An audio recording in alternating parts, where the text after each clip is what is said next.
ETF index mutual funds నేర్చుకుని stock మార్కెట్లో రాణించాలనుకుంటున్నారా? వెంటనే ఈ నెంబర్కి కాల్ చేయండి. నమస్తే ఉషా. ఉషా, నువ్వు చాలా మందికి కౌన్సిలింగ్ ఇస్తావు, రకరకాలుగా ఇస్తావు. ఇది అనే కాదు, నవరసాలు అన్నట్టు అన్ని రకాలు ఇస్తావు. అయితే ఇందులో నువ్వు ఇందాక గత వీడియోలో చెప్పావు, ఒక క్లయింట్ ఆయన వద్దన్నా అని. నిజంగా అలాంటి అమ్మాయిలు అలాంటి అబ్బాయిలు ఈ కాలంలో ఉన్నారు.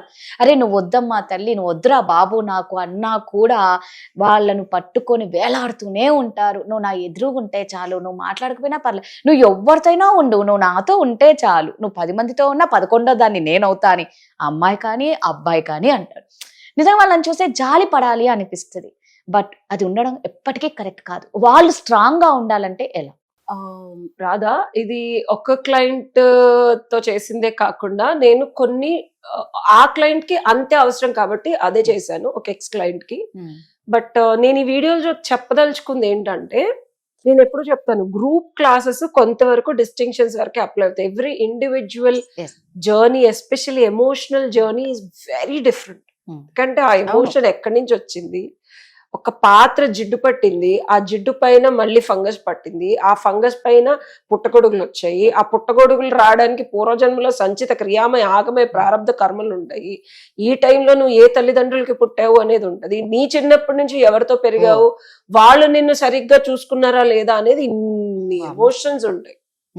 సో ఒక మనిషి మీద మనకి ఇష్టం, విపరీతమైన ఆరాధన, అంతులేని అగాధంలో మనల్ని తోసేసిన వాళ్ళ మీద ప్రేమ, అపరిచితులతో ఆశ్చర్యకరమైన అట్రాక్షన్, అనుమానం 100 రకాలుగా వస్తున్నా సరే మనకి మనం సర్దులు చెప్పుకొని వద్దు కాదు అని అనుకున్నా సరే ఒక రకమైన లైక్ ఇంకా మనిషితోనే ఉండాలి, చూడకపోతే నేను ఉండలేను, మాట్లాడితే చాలు, డబ్బులు ఎదురు నేనే ఇస్తాను అని ఈ ఫీలింగ్ కి కారణాలు ఏంటో చెప్పనా. నీకు నచ్చుండొచ్చు, నీ ఫస్ట్ లవ్వో లేకపోతే ఏదో ఒక బలీయమైన ముద్ర పడుతుందో ఇమాజినేషన్ లోనో, ఒక స్క్వేర్ డబ్బాలో టిక్ టిక్ టిక్ టిక్ ఈ క్యారెక్టర్స్ ఉండాలి అని అనుకుంటాను చూసావా, ఆ క్యారెక్టర్స్ ఉండటం వల్ల నచ్చొచ్చు ఆ వ్యక్తి.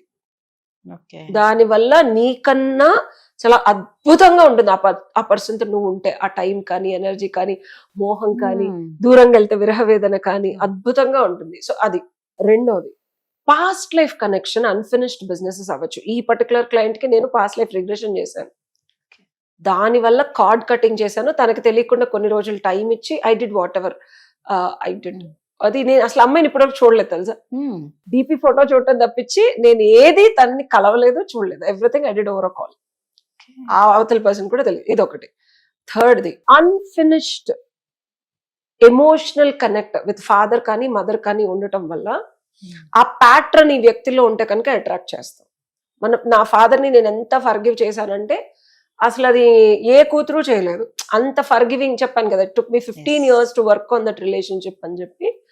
సో అట్లాగా మన ఫాదర్ క్యారెక్టర్స్ ఉన్నోడిని కూడా తెలియకుండా ఫర్గివ్ చేస్తున్నాను. రైట్, అది నేను స్టాప్ చేసుకున్నా. ఓకే, మా ఫాదర్ లాగా నాకు ఎప్పుడు డబ్బులు కావాలంటే 10 లక్షలు 15 లక్షలు ఇవ్వట్లేదు కదా. సో ఫాదర్ క్యారెక్టరిస్టిక్స్ లాగా ఎక్కడైనా లైట్ కనిపించినా యాక్సెప్ట్ చేసేస్తాను. అమ్మాయిలు అయితే, అబ్బాయిలు అయితే మదర్ క్యారెక్టర్ లాగా ఎలా కొంచెం అనిపించినా అమ్మలా చూసుకుంటదేమో ఫ్యూచర్ లో అనే ఒక సబ్ కాన్షియస్ టైప్ మొదలవుద్ది. రియాలిటీలో ఏంటి, వాళ్ళు మనల్ని వాడుకుంటా ఉంటారు. సో ఇది క్రాస్ చెక్ చేసుకొని కట్ చేసుకోవడం. థర్డ్ది, అంటే దీని వల్ల మనం బాగా ఎడిక్ట్ అయిపోతాం. ఫోర్త్ ఎలిమెంట్, 4 pillars అంటాను నేను. ఇది 4th ఎలిమెంట్ ఏంటంటే, ఒక ఫ్యూచర్ లో ఇమాజినరీ వరల్డ్ లో అసలు ప్రాక్టికల్ రియాలిటీలో అమ్మ నాన్న పాస్ట్ లైఫ్ లవ్ ఇది కాకుండా ఒక అద్భుతం, అసలు ఇమాజినేషన్ లో ఇలా ఉంటే చాలా, అసలు నేను ఇమీడియట్ గా పెళ్లి చేసుకుంటాను అనే లాంటి ఒక క్యారెక్టర్ తగిలింది అనుకో, నెయిదర్ పాస్ట్ నార్ ప్రెసెంట్ నార్ పాస్ట్ లైఫ్ నార్ ఎనీథింగ్, నథింగ్, కంప్లీట్లీ జనరేటివ్ ఏ అనుకో, దాంట్లో కూడా వీల్ ఫాల్ ఇన్ లవ్ అంటున్నాను అనుక. సో వాళ్ళకి డబ్బే ఉండక్కర్లేదు అంటే అందరూ అనుకుంటారు జనరేటివ్ అంటే మోస్ట్ బ్యూటిఫుల్ థింగ్ కాదు. మోస్ట్ ఇన్నర్ డీప్ డిజైర్స్ ఏదైతే ఫుల్ఫిల్ చేయగలుగుతుందో ఆ వర్షన్ లో కూడా నువ్వు you will fall in love. It can also have purchases and డబ్బు, or it can also have everything that you can ever imagine in this life. వాళ్ళకి కూడా addict అయిపోతుంది. So these are the 4 different things that you can't resist. ఇలాంటప్పుడు ఏం చేయాలి? ఖచ్చితంగా solution చెప్పమంటావా? దానికే కదా అడుగుతున్నా. చాలా మంది సఫర్ అవుతూ నలిగిపోతూ ఉంటారు. ఈ ఎన్ని సినారియోస్ లో ఆపోజిట్ పర్సన్ అమ్మాయి అయి ఉండొచ్చు, అబ్బాయి అయి ఉండొచ్చు, వాళ్ళకి పెళ్లిళ్ళు అయి ఉండొచ్చు, వాళ్ళకి మీరు ఒక 11వ ప్రేమికురాలు అయి ఉండొచ్చు, మీకు ఫ్యాక్ట్స్ తెలిసి ఉండొచ్చు, జీవితం సంకనాకపోతుందన్న ఉద్యోగాలు వదిలేసి వాళ్ళతో ఉంటే బాగుండు అనిపించే 24 గంటలు obsession. ఓకే, ఇట్స్ లైక్ మింగేల్ మొత్తం పర్సన్ అంటే అతనితోనే ఉండాలి అని నేను కొత్త డెఫినేషన్ ఇచ్చాను. అంటే అంత ఉంటది, పిచ్చిలోకి వెళ్ళిపోతారు. అది ఒక్కసారి కనిపించవా ప్లీజ్ 2 minutes మాట్లాడవా, ఫోన్ ఒక 10 గంటలు మాట్లాడింది ప్లీజ్ ఇంకొక 2 minutes బోరే కొట్టది తెలుసా వాళ్ళకి, ఇంకా మాట్లాడవా అనే వాళ్ళకు కూడా అట్లనే ఉంటది కొన్ని సందర్భాల్లో.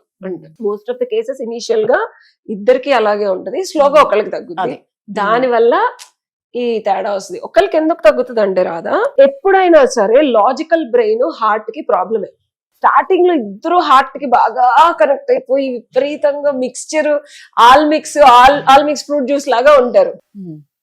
అందులో డయాబెటీస్ కంట్రోల్ ఉంటుంది, ఎక్కువ మాట్లాడితే స్ట్రెంత్ వస్తుంది, డ్రై ఫ్రూట్స్ కూడా వేసి ఉంటాయి అందులో. స్లోగా ఒక్కొక్క ఫ్రూట్ తీసేయడం మొదలు పెడతారు.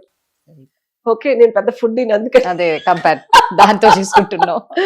So first all mix fruit with all natural fruits dry fruits వేస్తే మంచి ఎనర్జెటిక్. సమంత అంటది అలాగే గుర్రంలాగా ఉంటాం అనమాట. సో ఇద్దరు వాడు డించిక్ అని పరిగెడతారు, emotionally, mentally, physically, intellectually, financially, socially, అన్ని విధాల. ఓకే, సో తర్వాత స్లోగా ఆల్ మిక్స్ ఫ్రూట్ జ్యూస్ లో ఆల్మండ్స్ తీసేస్తారు. ఏదో లైట్ గా టేస్ట్ మారినట్టు ఉంటుంది. ఆ రోజు ఏమిటి ఈ రోజు కలవలేదు, మామూలుగా మనం రెగ్యులర్ గా కలుస్తాం కదా, లేదు ఈ రోజు ఆఫీస్ లో పని ఉందని చెప్పి డ్రై ఫ్రూట్ ఒకటి వెళ్ళిపోద్ది. ఆ తర్వాత పబ్బు పార్టీకి వెళ్ళే టైం వచ్చిన మా ఆవిడ ఈ రోజు కొంచెం ఇంట్లో పిల్లల్ని చూసుకోమంది అంటారు. ఇదేమిటి బాదం పప్పులు పోతే పోయాయి అనుకున్నాను, జీడిపప్పులు కూడా పోయినాయి అనుకుంటారు. ఇంకొక కొన్ని రోజులు మారిన తర్వాత ఫోన్ కాల్స్ స్లోగా రెస్పాన్స్ తగ్గుతుంది అనమాట. పిస్తా పప్పులు కూడా పోయినాయా అనుకుంటారు. ఆ తర్వాత ఫ్రీక్వెంట్ గా కలవటం తగ్గుద్ది, అంజీరా కూడా పోయింది, బుజ్జి ముక్కలు కూడా పోయినాయి. సో ఆఖరికి మొత్తం డ్రై ఫ్రూట్ జ్యూస్ మొత్తం తీసేస్తారు, ఓన్లీ ఫ్రెష్ ఫ్రూట్సే ఉంటుంది. ఎక్కువ రోజులు ఉండవు కదా, ఇమీడియట్ కన్జంప్షన్ అనమాట. అప్పటికప్పుడు కలిస్తే ఆ సుఖం పొందేసేయాలి అంతే తప్పించి మనకి కంటిన్యూషన్ ఉండదు అనమాట. సో స్లోగా ఫ్రూట్ జ్యూస్ పోయి క్యాండీ జ్యూస్ మొదలవుద్ది. అంటే మాట్లాడటం మానేయటం, 3 months కి ఒకసారి కలవటం, ఓన్లీ ఫోన్లోనే మాట్లాడటం. క్యాండీ జ్యూస్ హెల్త్ కి మంచిది కాదు కదా, మనకి రోగాలు స్టార్ట్ అవుతాయి. దిగులు, బాధ, కష్టము, వాళ్ళ మీద కోపము, మన మీద మనకు అసహ్యము, అన్ని అవన్నీ మనకెందుకురా ఈ గతి దుర్గతిది సుఖినో భవంతు, ఎందుకింత దరిద్రం, అసలు వాడేం చేశాడు, ఏం చేయకుండా నేను ఊహించుకున్నానా, ఆత్మనూన్యతా భావం అంటారు. అంటే మనలోకి మనం వెళ్ళిపోయి అసలు ఎందుకు ఈ రిలేషన్షిప్, ఎందుకు ఇది మనకి ఏం బెనిఫిట్ ఇవ్వట్లేదు, ఇద్దరు నేనే ఇస్తున్నాను, ఎందుకు ఇది సఫర్ అవుతున్నానని 6 నెలల్లో మరి క్యాండీ జ్యూస్ కూడా మానేసి సరదాగా సోడా ఇవ్వడం మొదలు పెడతారనమాట. ఆ సోడా తాగినప్పుడు గ్యాస్ట్రిక్ ప్రాబ్లమ్స్ అన్ని వచ్చేస్తాయి మనకు. అప్పటికే సోడా తాగినప్పుడు టెంపరీగా గ్యాస్ తగ్గుతుంది, ఇంకేదో అప్పుడప్పుడు 6 నెలలకు ఒకసారి టెక్స్ట్ చేయడం, సోడా ఇవ్వడం లాంటిది. 1 year తర్వాత ఆఖరికి వాటర్ ఇవ్వడం మొదలు పెడతారు. ఇంకా 1.5 2 years లో వాటర్ కూడా మానేస్తారు. మనకు ఊపిరాడదు, ఆ మనిషిని చూడలేక, ఉండలేక, మాట్లాడలేక, బ్లాక్ చేసి మనల్ని కలవకుండా ఎలారా వీళ్ళు ఉంటున్నారు, అసలు మనం ఇంత బాధపడుతుంటే అసలు వీళ్ళు కొంచెం కూడా లేదా మన మీద ఇష్టం, ఇట్లా ఉన్న రోజులు ఉన్నాయి, అట్లా ఉన్న రోజులు ఉన్నాయి, అలా చేసాం, ఇతనికి గుర్తు రావట్లేదా, అది చేయట్లేదా, బట్టలు మడత పెట్టుకుని గుర్తొస్తాం, అక్కడ సందులోకి వెళ్ళి కాఫీ తాగింది గుర్తుంది. అంటే దీనికి సొల్యూషన్ ఏంటంటే ఈక్వల్ గివ్ అండ్ టేక్ లేని రిలేషన్షిప్స్, కంపాటబిలిటీ. దీని పేరేంటంటే కంపాటబిలిటీ అనేది లాంగ్ టర్మ్ లో లేకుండా స్టార్టింగ్ లో ఇందాక నేను చెప్పిన 4 pillars ఉన్నాయి చూసావా, అందులో ఏదొచ్చినా వెళ్ళిపోద్ది రిలేషన్. గుర్తుపెట్టుకో, ఈ 4 సెట్ ఆఫ్ థింగ్స్, 4 ఒక్కొక్కటిలాగా రాదు లైఫ్ లో. It's permutations and combinations. Maths లో 1 + 2 వస్తుంది, లేకపోతే 1 + 2.5, 3 లో హాఫ్ వస్తుంది, లేకపోతే 3 + 1 + 4.5. సో ఇలా కాంబినేషన్స్ లో వస్తాయి మనకి. ఓకే, అలాంటి వచ్చినప్పుడు రిలేషన్షిప్స్ తెంచుకోవడం, ఎందుకు వచ్చింది అని తెలుసుకోవడం, ఏం చేస్తే తగ్గుతుంది అని తెలుసుకోవడం, ఎలా చేస్తే పోతుందని మీకు మీ వల్ల కాదు అర్థం కాదు. That's why people come to me for counselling and I look into it. ఈ అమ్మాయికి it took me just 1 month. నేను ఎవరి దగ్గర అయినా మనీ, నేను ఒక ఆయన కూడా కౌన్సిలింగ్ పేరు చెప్పి నెలలు తీసుకుంటారు మేము, నేను 21 days మ్యాక్స్ 41 days లో ఫసక్ అంతే. ఓకే. ఎందుకంటే ఆ కర్మ మనకొద్దు, ఎందుకంటే మనం వాళ్ళ కర్మలు తీస్తుంటే ఆ కర్మలు నేను కూడా క్లీన్స్ చేసుకోవాలి. ఆ దరిద్రం మనం తీసుకోవడం అంటే నేను అంటున్నాను కదా, it's too much of daunting energy. నేను గ్రౌండ్ అయ్యి నేను సాధన చేసి నేను చార్జ్ చేసేది చాలా తక్కువ, but we need to do it because భగవంతుడు వీళ్ళని పంపిస్తున్నాడు నా దగ్గర. ఇంట్లో ఎవరు నా దగ్గర వచ్చిన వాళ్ళు కూడా అందరూ అమ్మవారు ఉపాసకులు and what ever. When universe ఈ కర్మ క్లీన్ చేయాలని వచ్చినప్పుడే నేను వాళ్ళ దగ్గర డబ్బులు తీసుకొని కౌన్సిలింగ్ ఇస్తాను. కొంతమంది రిజెక్ట్ చేశాను కూడా, ఎందుకంటే వాళ్ళు పడాల్సినంత టైం ఆ కర్మను పడాల్సిందే. నేను కానీ భగవంతుడికి కూడా ఆ శక్తి యుక్తి ఉన్నా తీయకూడదు, ఎందుకంటే వాళ్ళకి తీస్తే నేను పడాలి. సో రైపెండ్ ఫ్రూట్స్ ఎప్పుడైతే పండు బాగా చక్కగా పండిందో చెట్టు నుంచి ఊడిపోయే టైంలో నేను ఇలా అంట, అలా అనగలిగే శక్తి భగవంతుడు ఇస్తాడు. లేకపోతే అది చెట్టు మీద కుళ్ళిపోతాయి కొన్ని. ఊడి పడిపోయే టైము అన్ని పళ్ళకి రాదు. ఒక్కొక్కసారి పండిన చెట్టు మీద కుళ్ళాల్సిన టైం, ఆ కనెక్షన్ ఉన్నప్పుడు మనం తెంచకూడదు. సో ఏ రకంగా మీకు ఇబ్బంది కలుగుతుంటే ఆ రకంగా దాన్ని క్లీన్ చేసుకుంటేనే తెగుద్ది. సో నిజంగా చెప్తున్నా అండి, ఇలా చాలా మంది సతమతం అయ్యే వాళ్ళు చాలా మంది ఉన్నారు. దయచేసి ప్రతి దానికి ఒక సొల్యూషన్ ఉంటుంది, తను చక్కగా కౌన్సిలింగ్ చేస్తారు. సో ఎవరికైనా మాత్రం ఏదైనా ప్రాబ్లం ఉంటే మీ ప్రాబ్లం సాల్వ్ చేసుకోవాలి అని మీకు అనిపిస్తే ఖచ్చితంగా ఉషని కాంటాక్ట్ అవ్వండి. Thank you Usha. Thank you.